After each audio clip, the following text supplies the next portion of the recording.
দর্শক, দুটি খবর আপনাদেরকে বলি। সেই খবর শুনেই আপনারা বুঝতে পারবেন যে এই যে ভারত পাকিস্তানের উপর হামলা করলো, এর ফলাফলটা কি। ফলাফলটা হলো এই যে পাকিস্তানে হামলায় ভারত একদিনেই হারিয়েছে 8,500 কোটি রুপির সামরিক সরঞ্জাম। 8,000 কোটি রুপি মানে বুঝতে পারছেন, বাংলাদেশের থেকে রুপি একটু শক্তিশালী। সুতরাং সেই অর্থে যদি টাকার হিসাব করা হয়, প্রায় 10,000 কোটি টাকার সামরিক সরঞ্জাম তারা হারিয়েছে একদিনেই। অন্যদিকে গত রাতে 48টা ভারতীয় ড্রোন ভূপাতিত করা হয়েছে, এই খবরটাও সামনে এসছে। আমরা আগে দেখি যে এখানে কি বলা হচ্ছে, ভারত নিয়ন্ত্রিত কাশ্মীরে পেহেলগামে সন্ত্রাসী হামলায় 26 জন নিহত হওয়ায় নয়াদিল্লি যেভাবে পাকিস্তানকে দোষারোপ করছিল, তাতে মনে হচ্ছিল দেশের মধ্যে সামরিক সংঘাত আসন্ন। বিপরীতে পাকিস্তান ও কাশ্মীর সীমান্তে যেভাবে উস্কানি দিচ্ছিল, তাতেও স্পষ্ট হয়ে ওঠে এই যুদ্ধের বিষয়টি। তবে মঙ্গলবার দিবাগত রাতে ভারত পাকিস্তানে বেশ কয়েকটি স্থানে হামলা চালালে সংঘাত আনুষ্ঠানিক রূপ নেয়। এই হামলায় ভারত একদিনেই $100 কোটি বা প্রায় 8,500 কোটি রুপির সামরিক সরঞ্জাম হারিয়েছে। জার্মানির বার্লিন ভিত্তিক ব্যবসা কেন্দ্রিক সংবাদ মাধ্যম বিএনই ইন্টেলিজেন্সের খবরে বলা হয়েছে, অপারেশন সিঁদুরের অংশ হিসাবে ভারত গত 6 মে দিবাগত রাতে পাকিস্তান ও পাকিস্তান নিয়ন্ত্রিত আজাদ কাশ্মীরে 9টি স্থাপনায় ক্ষেপণাস্ত্র ও বিমান হামলা চালিয়েছে। এই অভিযানে 30 মিনিটেরও কম সময় স্থায়ী ছিল, 25 মিনিট বলা হচ্ছে। তবে এই অভিযানে ভারতের 5টি যুদ্ধ বিমান খোয়া গেছে বলে ধারণা করা হচ্ছে, যদিও আনুষ্ঠানিকভাবে এখনো ভারত তার এই ক্ষয়ক্ষতিটা স্বীকার করেনি।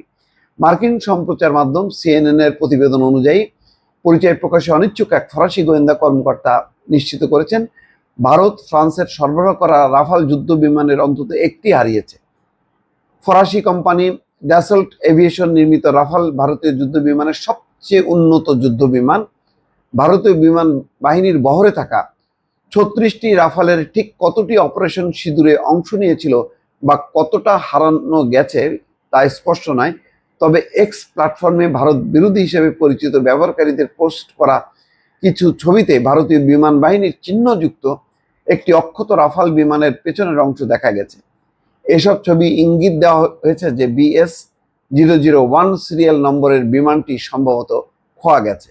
গত বুধবার দিনভর বিবৃতিতে পাকিস্তান দাবি করে তারা ভারতের 3টি রাফাল এবং রুশ নির্মিত একটি মিগ ও একটি সুখোই 30 MKI যুদ্ধ বিমান গুলি করে ভূপাতিত করেছে। সিএনএন এর অন্য এক প্রতিবেদনে পাকিস্তানের প্রতিরক্ষা মন্ত্রী খাজা মোহাম্মদ ইউসুফকে উদ্ধৃত করে বলা হয়, পাকিস্তানের বিমান বাহিনী এরিয়াল ফাইটে বা আকাশ যুদ্ধে ভারতের বিমানগুলোকে ক্ষেপণাস্ত্র ছুড়ে ভূপাতিত করেছে।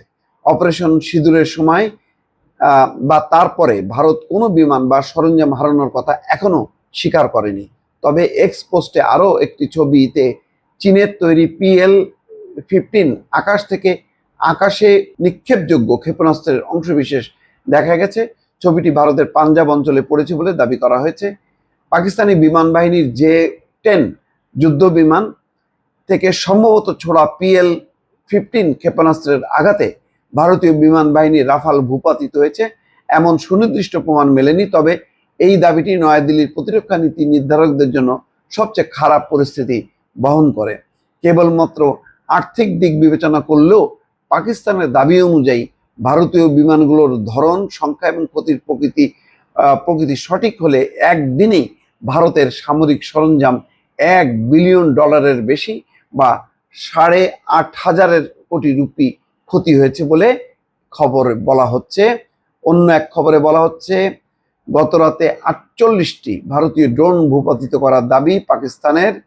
সেই খবরে বলা হচ্ছে, রাষ্ট্রীয় সম্প্রচার মাধ্যম PTV নিউজ জানিয়েছে, গত রাতে হিসাব সহ পাকিস্তান কর্তৃক ভূপাতিত ভারতীয় ড্রোনের মোট সংখ্যা 77-এ দাঁড়িয়েছে। মোট মানে 2 দিন মিলায় মোট 77টা ড্রোন ভূপাতিত হয়েছে। নিরাপত্তা সূত্র টেলিভিশন চ্যানেলকে জানিয়েছে, পাকিস্তানের সেনাবাহিনী ভারতীয় আগ্রাসনের উপযুক্ত জবাব দিচ্ছে। দর্শক, ভালো থাকবেন। আল্লাহ হাফেজ।